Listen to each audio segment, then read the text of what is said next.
Thua, anh xin thua. Xin thua là Ngọc sao ạ? Anh xin thua. Thua luôn gì? Thế chào khán giả đi. Chào anh em nhá. Chúc anh em một ngày mới thật vui vẻ, hạnh phúc bên người thương yêu của mình nhá. Hà Bành xin phép. Bim ơi. Bim ơi. Cái gì? Cái đéo thì xin thua mà. Xin thua cái đéo gì anh, chào khán giả. Xin thua cái đéo ấy, mày đánh cái việc đánh ấy. Xin thua đéo đâu, anh bảo thua mày game này đâu. Cái đéo này bảo xin thua anh chào khán giả hay lại bổ như thế là kiểu đéo cho anh.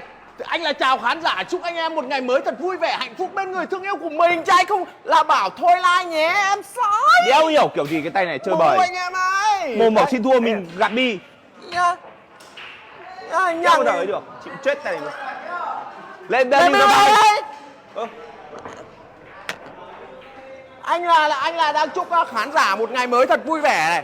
Đấy, mạnh khỏe này. Em mồm ông bảo là ông xin thua cái này ra dại. Nhằng.